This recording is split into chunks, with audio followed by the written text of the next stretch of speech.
Thank you, Mike. Indiana-Michigan Power is about to launch the fourth of 6 projects to enhance power service to downtown South Bend. It's all part of a $170 million investment to upgrade, replace, and modernize the city's aging facilities.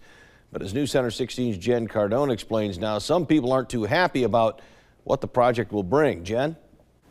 Yeah, Terry, so the main plan is to create an underground transmission line that is more powerful to hopefully reduce outages.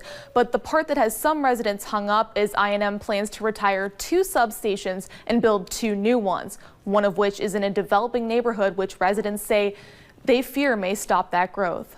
High voltage and warning.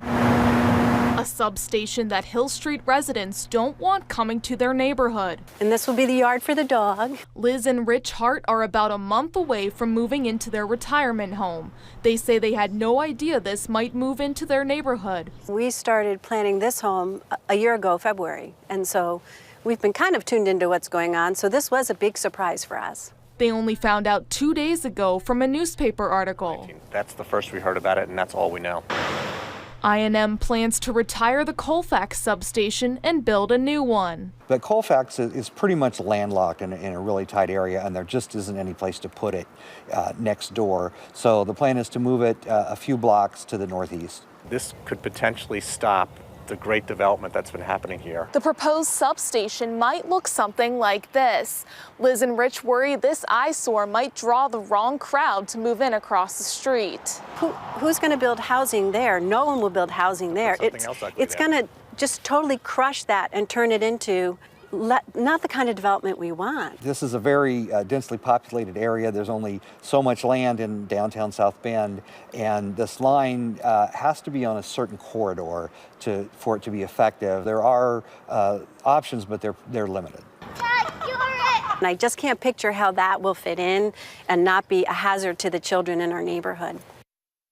Tracy Warner from I&M says that there have been studies about living near a substation, but there hasn't been any conclusive link to health hazards.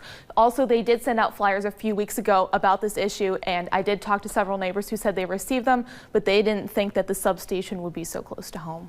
All right, and just to get a little perspective here, this is along Niles Avenue, across the street from that dog park. Yes, gotcha. Yes, it is. Okay, so what's the next step here?